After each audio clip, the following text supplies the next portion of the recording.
Hello doctors, blockages को अगर हमें कम करना है, पेशेंट को हार्ट डिजीज से दूर रखना है, तो हमें लिपिड प्रोफाइल को कंट्रोल में रखना ज़रूरी है। लिपिड प्रोफाइल में 4 चीज़ें होती है जो हमें मॉनिटर करनी है और उसे इम्प्रूव करनी है। Total cholesterol, triglyceride level, LDL level और एचडीएल लेवल। कोलेस्ट्रॉल का बेसिक फंक्शन होता है सेल वॉल की सिंथेसिस करना, या फिर जहाँ जहाँ सेल डैमेज हो रहे हैं उनका रिपेयरिंग करने का काम कोलेस्ट्रॉल करता है। उसी के साथ साथ स्टेरॉयड हार्मोन्स की सिंथेसिस का काम भी कोलेस्ट्रॉल करता है और विटामिन डी के सिंथेसिस का काम भी कोलेस्ट्रॉल करता है। एचडीएल और एलडीएल ये जो 2 लाइपोप्रोटीन है ये कोलेस्ट्रॉल के ट्रांसपोर्टेशन का काम करते हैं। इसका मतलब एक जगह से अगर दूसरे जगह कोलेस्ट्रॉल को ट्रांसपोर्ट करना है तो वो करेंगे हमारे एलडीएल और एचडीएल। अब कोलेस्ट्रॉल लेवल्स बढ़ते क्यों है या फिर लिपिड प्रोफाइल बढ़ता क्यों है, तो उसका बेसिक रीज़न है बॉडी में इन्फ्लामेशन होना, इन्फ्लामेशन के कारण सेल के डैमेजेस होना।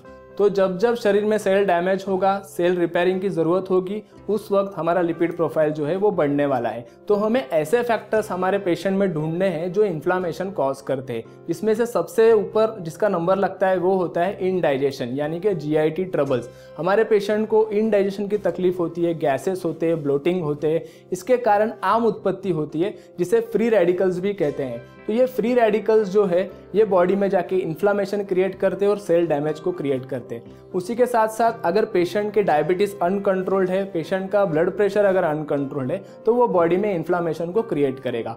और उसके साथ अगर पेशेंट की नींद जो हम कहते हैं 6 से 8 घंटे होनी चाहिए, अगर पेशेंट नींद बराबर से नहीं लेता तो भी उसके बॉडी में इन्फ्लामेशन जो है वो होने वाला है। अगर पेशेंट अल्कोहल, टोबैको, स्मोकिंग ऐसे पदार्थों का सेवन करता है तो उसके बॉडी में इन्फ्लामेशन होगा। अगर इसी के साथ हमारा पेशेंट एक्सरसाइज नहीं कर रहा है या फिर उसके डाइट में सलाद और वेजिटेबल्स की कमी है, फ्रूट्स की कमी है, तो वो डिसलिपिडेमिया के लिए एक कारण बन सकता है। तो हमें हमारे पेशेंट में इन फैक्टर्स को ढूंढना है और इसी के अकॉर्डिंगली उनकी ट्रीटमेंट भी करनी है। फॉर एग्जाम्पल, अगर आपने फाइंड आउट किया कि आपके पेशेंट में जीआईटी ट्रबल्स है, तो ऐसे कंडीशन में हमें लंघन करना चाहिए, दीपन पाचन की मेडिसिन देना चाहिए, अमारी ऑयल का विरेचन देना चाहिए।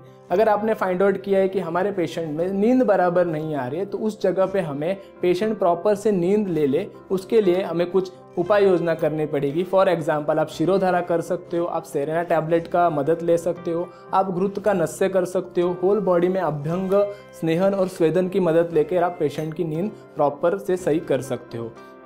अगर हमारे पेशेंट में डायबिटीज़ एचटीएन कंट्रोल में नहीं है तो हमें उसे कंट्रोल में लाना है। अगर वो कंट्रोल में आते हैं तो इन्फ्लामेशन कम होगा और उसी के साथ साथ लिपिड लेवल्स भी कम होने लगेंगे। इसी के साथ हमें एक्सरसाइज का देखना है। अगर पेशेंट कम एक्सरसाइज करता है या फिर ज़रूरत से ज़्यादा एक्सरसाइज करता है तो ये भी कारण होगा सेल डैमेज होने का। तो हमें एक्सरसाइज को मॉनिटर करके पेशेंट के अकॉर्डिंगली जो एडिक्वेट एक्सरसाइज है उतना ही एक्सरसाइज हमें पेशेंट को करने के लिए सजेशन देना चाहिए। साथ ही वेजिटेबल्स, फ्रूट्स, इसका इंटेक हमें पेशेंट को रेकमेंड करना चाहिए। फ्रूट्स में आंबा, चीकू, सीताफल, केला, द्राक्ष, फणस, ये 5 फल को छोड़ के बाकी के फल हम पेशेंट को रेकमेंड करेंगे, तो वो पेशेंट को हेल्प करेगा लिपिड प्रोफाइल को कंट्रोल में रखने के लिए। आगे चल के जैसे मैंने बताया, स्टेरॉयड हार्मोन के सिंथेसिस में भी लिपिड प्रोफाइल का बड़ा रोल होता है। तो अगर आपका पेशेंट स्ट्रेस में है तो उसके कॉर्टिसोल लेवल्स बढ़ेंगे और कॉर्टिसोल लेवल के सिंथेसिस के लिए कोलेस्ट्रॉल रोल प्ले करता है। तो हमें स्ट्रेस को भी कंट्रोल में लाना है। स्ट्रेस के लिए हमारे पास ऑलरेडी ट्रीटमेंट अवेलेबल है, जैसे कि शिरोधारा है। शिरोधारा से आप स्ट्रेस कंट्रोल में ला सकते हो। पेशेंट का मेडिटेशन करवाना है, प्राणायाम करवाना है, योगासन करवाना है। इन उपाय के जरिए हमें स्ट्रेस को कंट्रोल में लाना है। अगर मैं पूरा आज का वीडियो समराइज करूँ तो हमें ध्यान देना है कि पहले तो हमें लिपिड प्रोफाइल को कंट्रोल में रखना है। अगर हमें ब्लॉकेजेस को रिवर्स करना है, पेशेंट को हार्ट डिजीज से दूर रखना है, तो लिपिड प्रोफाइल को कंट्रोल में रखना है। टोटल कोलेस्ट्रॉल की जो लेवल है उसे 150 के नीचे रखना है। एलडीएल लेवल्स जो है उसे 100 के नीचे रखना है। सेकेंड पॉइंट, हमें इन्फ्लामेशन कॉज करने वाले जो फैक्टर्स है उन पे ध्यान देना है। देन उसके अकॉर्डिंगली ट्रीटमेंट हमें करना है। आप आहार, विहार और विचार, इन 3 चीज़ों पे कंट्रोल लाकर पेशेंट के लिपिड प्रोफाइल को इम्प्रूव कर सकते हो।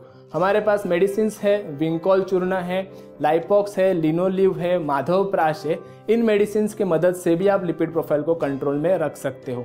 आपको आइडेंटिफाई करना है आपके पेशेंट में ऐसा कौन सा हेतु है जिसके कारण बॉडी में इन्फ्लामेशन हो रहा है। इन्फ्लामेशन होने के कारण लिपिड प्रोफाइल जो है वो डिरेंज रह रहा है।